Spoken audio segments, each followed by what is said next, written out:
Hello, my name is Jake Mills, and I will be going over the musical aspects and characteristics of the song I've chosen, which is Simple Man by Leonard Skinner.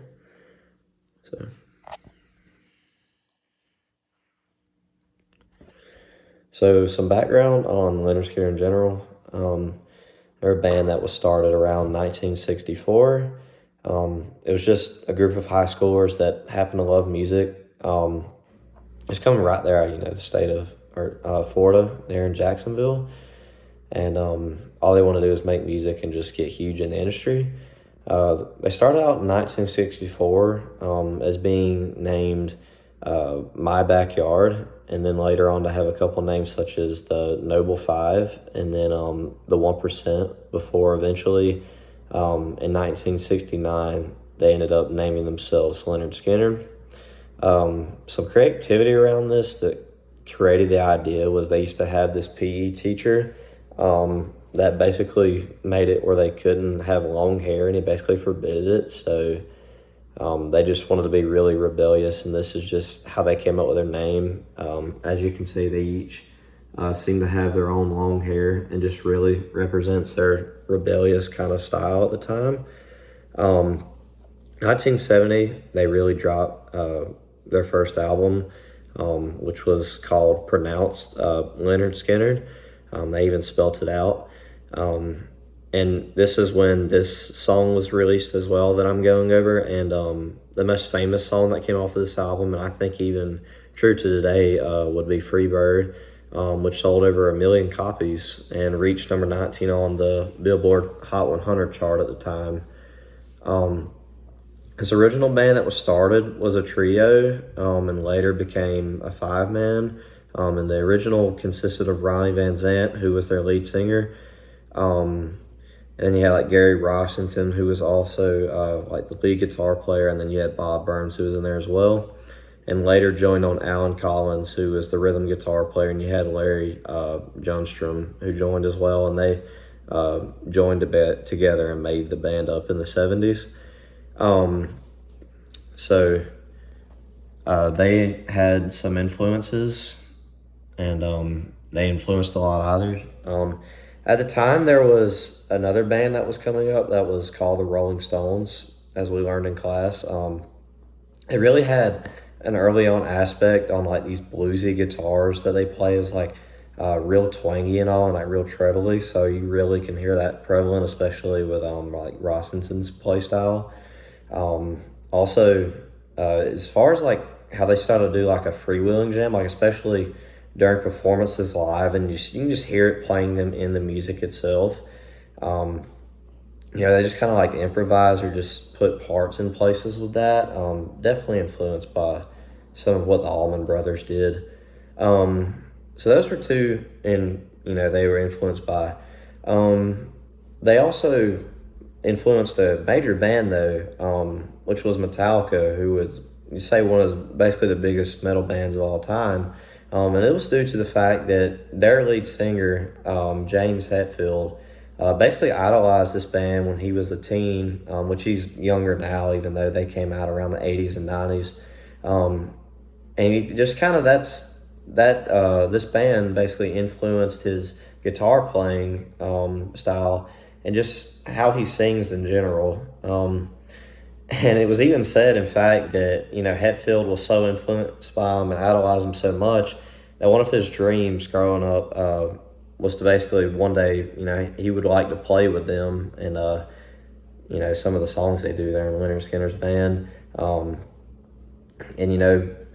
just considering other things that Leonard Skinner did at the time, they basically influenced the whole genre by making Southern rock and are considered the founders of it.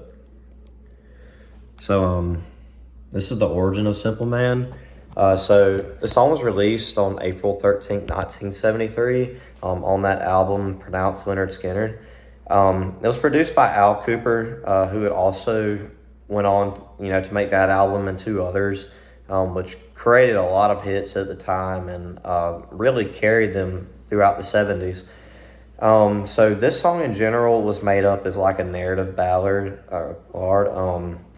and it was basically made just telling, like a mother just telling her son to live kind of simpler and not to have so much craziness and just like a lot of the things that the world puts on us from day to day. Just getting away from temptation and try to avoid lust and just looking into money in the world and just try to live by like God aspects and just being grounded. Um, so this song was basically made whenever Ronnie Van Zant's grandmother died, and Gary Rossington's did as well. So they came together in their apartment that Zant had at the time, and just basically told stories back and forth for a long time. And they decided, hey, we're going to write a song out of it, and they only took them an hour, and so Rossington basically wrote up the chord progression. And Zant wrote up the lyrics to it, and they created this huge musical masterpiece. It ended up being a huge hit that still continues to live on to this day. And they just kind of wrote it in basically a one to another mode, just like as if they were also talking directly to you, but it's also being told from a mother's perspective at the same time. So it's the instrumentation of the song.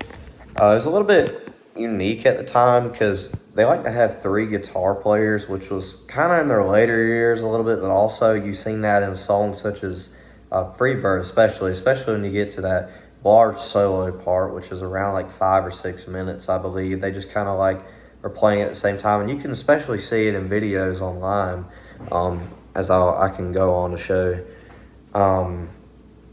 So in this song specifically, Ronnie Van Zant seems to really have a wider range than he usually does, and it's not as narrow as some of his songs are. He seems to really be bringing out emotion to this because it really seems to hit true to his heart and basically is things that he experienced and basically influenced the song in general being produced.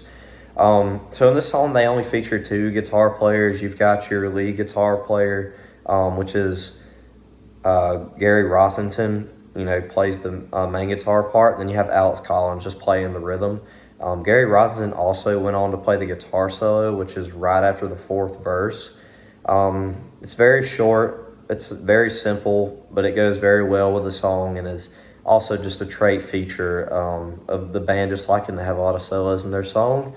And really, what's iconic to this song itself, as far as guitar goes, not only would them traditionally have the twangy sound, in this song they decided they were going to use some arpeggio picking, and it actually sounded like guitar finger picking. It's a little bit of throw off, but it's a fact. So this is with the texture. Clearly, this is homophony. It's being told one to another. Basically, this whole song is basically being told in a story-like aspect. Ronnie Van Zant's just telling to it. They really give emphasis on his vocals, while basically the guitars and the drums play in the background. There's other instruments in general. Just like everything else, this song is kept simple. So it's kept to three simple chords. It's C, G, and A-M, which were meant to kind of help the verses and chorus stand out more. Just make the song pop instead of you just worrying about what instruments are playing at the time. And it's also very nice that the solo, as I spoke on earlier, really keeps it simple and just doesn't make that the whole highlight of the song as what they're trying to really get out with this message of this song. As far as rhythm goes, so the meter itself is divided into a traditional 4 beats a measure, just 4/4 measure. And traditionally this song is played at 120 BPM. I've heard a version like Shinedown's where it almost sounds like it's a bit slower, but you can clearly hear like in the guitar part. It's kept at that 120 BPM. He just sings a little bit slower compared to how Van Zant likes to go with it. And in this song especially, you can hear that tempo being kept. Whenever you get a little bit, maybe about a fourth into it, you start hearing the drummer start hitting on the hi-hat, and it just kind of keeps like 3 beats, but it's all going into that like 4-beat measure. As a basic rock feel though, very simple, as I've said.